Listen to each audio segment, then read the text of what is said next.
আমি একটা ছোট মুখে বড় কথা বলি, এইটা এই সরকার 4 মাসে পারে নাই, এটা 14 মাসেও পারবে না। এই পুলিশ এমনই থাকবে, নির্বাচন কমিশন এমনই থাকবে, এটা আমার নিজেরও এখন মনে হয়, আবার এখনো মনে হয়। সেই জন্যই আমি যে মানুষ জোটের মধ্যে ফাইট করেছি, ম্যাক্সিমাম টাইম দিতে হবে ইন্টারিম গভর্নমেন্টকে, যাতে তারা সংস্কার করে আছে।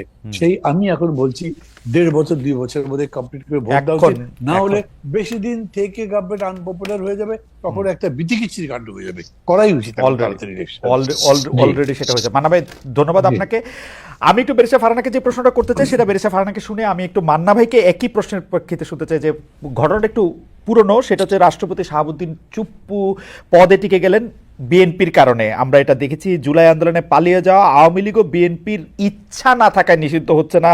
খোদ প্রধান উপদেষ্টা মিডিয়ায় সাক্ষাৎকার দিয়ে কথা বলেছেন। কিন্তু আওয়ামী লীগ পালিয়ে প্রবাসী, তারা যুক্তরাজ্য জাপানে রাজনৈতিক সভা করছে, সেখানে শেখ হাসিনা অডিওতে বক্তব্য দিচ্ছেন। প্রবাসে সক্রিয় আওয়ামী লীগকে কি দেশে সুযোগ দেওয়া উচিত নাকি অনুচিত?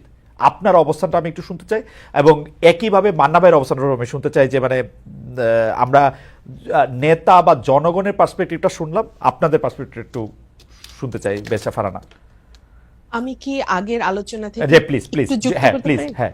আচ্ছা, দেখুন, বাংলাদেশের পলিটিক্যাল যে সিস্টেম, তাতে পার্লামেন্টারিয়ান কারা হবেন বা পার্লামেন্টারিয়ানদের কাজটা কি, একজন সংসদ সদস্যের কাজ কি, এটা কিন্তু দেশের মানুষ খুব পরিষ্কার না। তারা মনে করে সংসদ সদস্যের কাজ হলো ব্রিজ, কালভার্ট, রোড নির্মাণ করা, এবং এটা নির্মাণ করতে গিয়ে তাকে সরকারের একেবারে সাথের লোক হতে হবে, তাহলেই তার পক্ষে সহজ হবে এই প্রকল্পগুলো পাশ করিয়ে নিয়ে আসা। এবং যারা সংসদ সদস্য হন তারাও বিশ্বাস করেন তাদের কাজ হলো এই ব্রিজ, রোড, কালভার্ট নির্মাণ করা, এবং এই নির্মাণ থেকে 10%, 15%, 20% তাদের পকেটে নেওয়া।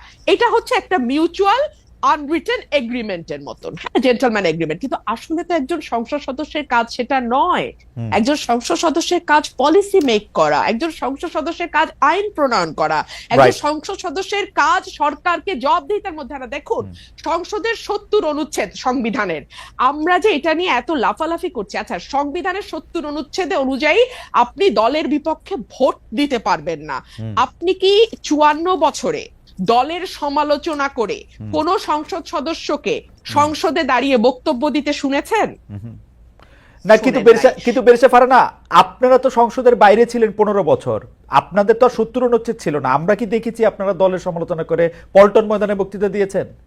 আপনি পল্টন ময়দানে তো 70 অনুচ্ছেদ নাই। আমরা পল্টন ময়দানে বক্তৃতা দেইনি, আমরা এতই মাইরের উপরে ছিলাম। আমি আমার ব্যক্তিগতটা বলতে পারি যে আমি ওই মাইরের বর্ণনা দিতে দিতে, আর যাকে আনা হতো আমার সাথে, সে ওই মারকে ডিফেন্ড করতে করতে এমন একটা জায়গায় নিয়ে যাইতো যে কনস্ট্রাকটিভ আলোচনার জায়গাটাই তো ছিল না।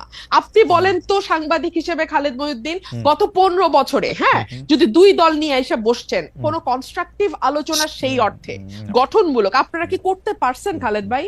ছিল না, ওই পরিবেশ ছিল না, এটা বইলা তো লাভ নাই। তো এখনই বা কত গঠনমূলক আলোচনা হয়, এই প্রশ্নও তো আমি বলতে পারি। আমি তো তবু কিছু কথা বলি ভাই, হ্যাঁ, এর বাইরে তো আমি আর কাউরে কোনো কথাও বলতে শুনি না।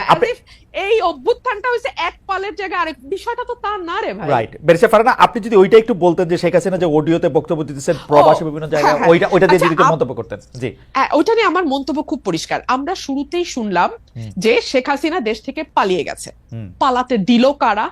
এক, কেন তাকে, আমি জানি সেনাবাহিনীর সাহায্য নিয়ে তিনি বিমানে করে পালিয়ে গেছেন দেশ থেকে, সেনাবাহিনী তাকে তার হেফাজতে নিতে পারতো কিনা এই প্রশ্ন আমি রাখি। কারণ তিনি তো আসলে প্রত্যক্ষ এবং পরোক্ষ ভাবে 2000 হত্যাকাণ্ড, 25,000 মানে কি বলে অ্যাসল্ট, এবং প্রায় 1,500-2,000 মানুষের চোখ হারানোর সঙ্গে সম্পৃক্ত, তাই না? দুর্নীতি সরিয়ে রাখি।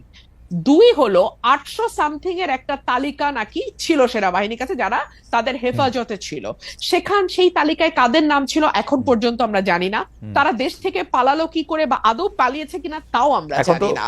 আচ্ছা, আমরা অল্প কিছু লোককে বিচারের আওতায় আনতে দেখলাম, এবং ফর এক্সাম্পল সালমান এফ রহমানের বিরুদ্ধে খুনের মামলা।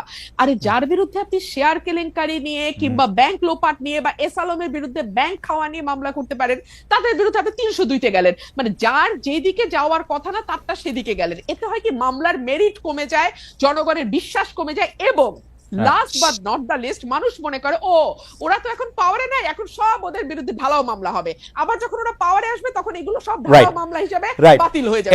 এবং কালচারের মধ্যে আমরা চলতেছি। এবং এখন তো নেগেটিভ আরো পাল্টে গেছে যে শেখ হাসিনা আসলে বিদেশে পালায় যান নাই, জানো নাই, তাকে জোর করে তাকে একটি বিমানে উঠিয়ে দেওয়া হয়েছে এবং সেখান থেকে জোর করে তাকে মানে বাইর করে দেওয়া হয়েছে, যেটা আসলে প্র্যাকটিক্যালি ইম্পসিবল। শেখ হাসিনা প্রধানমন্ত্রী থাকা অবস্থায় তিনি যদি চাইতেন তার গায়ে স্পর্শ করার আগে এসএসএফ এর অনেক জায়গাগুলি পার হয়ে অনেকগুলিটা হইতে তিনি পালায় গেছেন, সেইটাই ঠিক। বাট নেগেটিভ এখন পাল্টানো হয়েছে। আমরা একটু মান্না ভাইয়ের কাছ থেকে একটু জানতে চাইবো। আমাদের একজন দর্শক এইবার আমাকে প্রশ্ন করেছেন, এবার আমাকে এখন প্রতিষ্ঠানগুলি কি করেছে, আমি এটা জয় বলতে চাই, কোনো কিছু ধ্বংস করতে আসলে যত সহজে সম্ভব সেগুলিকে গড়ে তোলা বা সেগুলিকে শুশ্রূষা করা আসলে সম্ভব না। আপনি একজন কুস্তিগির বা একজন মুষ্টিযুদ্ধকে মেরে মেরে আধমরা বা কোমায় নিয়ে যাওয়ার পরে পরের দিন একদিনেই তিনি আবার সুস্থ হয়ে ফাইট করতে থাকবেন, ব্যাপারটা এরকম কখনোই হয় না। প্রতিষ্ঠানগুলি এখন কি করছে সেটার ক্ষেত্রে হচ্ছে আমার জবাব, প্রতিষ্ঠানগুলি শেখ হাসিনার 15 বছরের প্রতিষ্ঠান ধ্বংসের ধ্বংসের ফলে, এটা আমার মতামত, বাংলাদেশকে 35 বছর ভুগতে হবে ধ্বংসমত্র একটা প্রতিষ্ঠান নিয়ে। এটা এর চেয়ে একটু কম হতে পারে। মানে আপনি যদি একটু বলেন যে এই যুক্তরাজ্য জাপান এখানে যে রাজনৈতিক সমাবেশ করতেছে এটা আসলে ঠিক হচ্ছে কিনা, আবার মানে মানে মানে ডক্টর ইউনূস যে বলতেছেন আসলে বিএনপির জন্য পারতেছি না আওয়ামী লীগরে ঠিকঠাক করতে, ওইটা নিয়ে যদি এটা উনি যদি বলেন খুব মুশকিল। জানেন সম্ভবত কারণ যে ডক্টর ইউনূস আমার ডাইরেক্ট টিচার ছিলেন। জি, চিটাগাং ইউনিভার্সিটি। ডাইরেক্ট টিচার থাকলে একটা অসুবিধা হয় না, সমালোচনা করতে কিরকম নিজের মধ্যে লাগে। কিন্তু তারপরে আমি তো বলতে বাধ্য হচ্ছি, ধরেন এখন সবচেয়ে ভালো ক্রিকেটারকে আপনি ফুটবল খেলতে দেবেন, আমি দিনে ওকে ফুটবল ভালো খেলতে পারবেন কি? ওনার আপনি প্রথম থেকে যে বক্তৃতাগুলো করেন সেগুলো যদি খেয়াল করেন, উনি বলছেন বাংলাদেশ হবে একটা ফ্যামিলি, আমরা ইনক্লুসিভ ডেমোক্রেসি করতে চাই।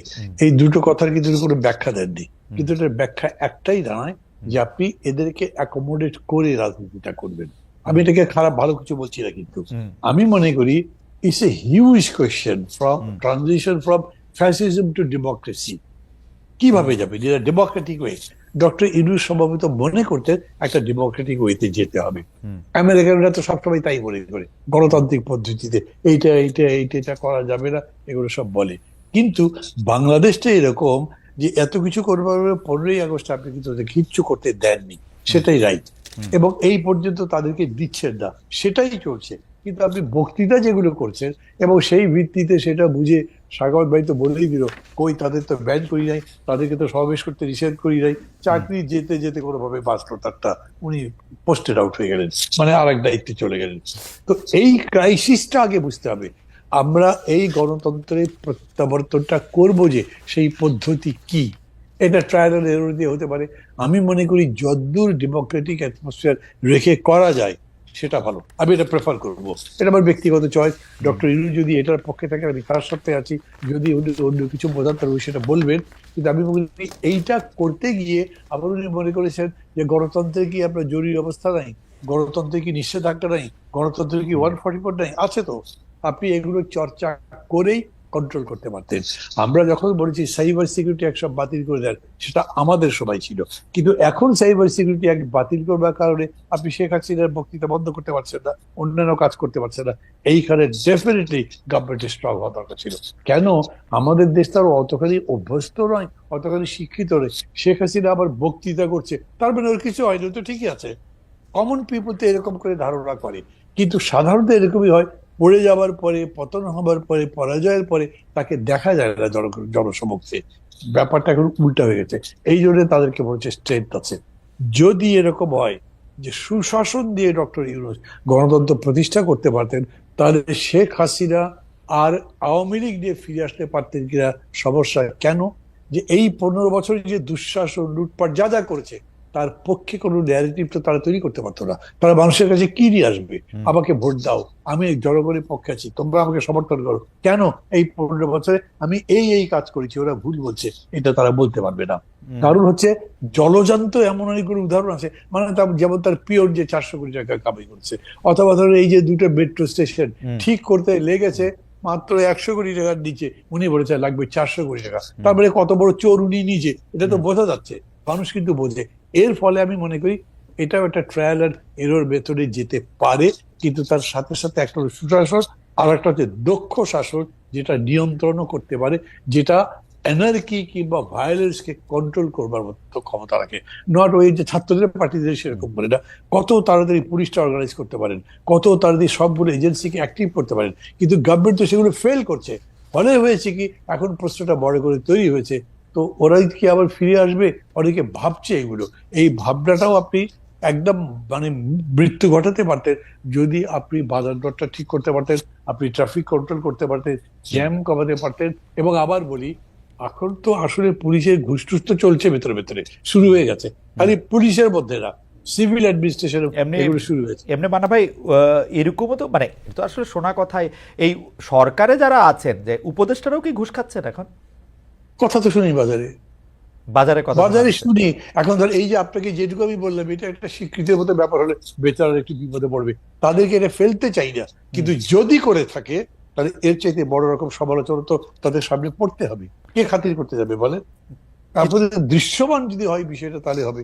তাছাড়াও যখন উনি এই ছাত্রদেরকে উপদেষ্টা নিয়োগ করলেন, তখন কিন্তু অনেকে প্রশ্ন করেছে এই বিষয়টা, মানে ছাত্রদেরকে আন্দোলনে জিতেছে বলে ক্ষমতাই আনতে হবে, এটা তো একটা কথা না। দ্বিতীয় কথা, যদি আপনি আনলেনও, তারপর তাদেরকে গাইড করবার প্রশ্ন ছিল, আপনি তাদের হাতেই কন্ট্রোল দিয়ে দিলেন, তারাই সব চালাতে যদি লাগে, তাদের তো লার্নিং এর পিরিয়ডটাই ঠিক মতো শেখা হলো না, তাহলে কি করবে? উনি যখন নিজে বক্তৃতা করেন,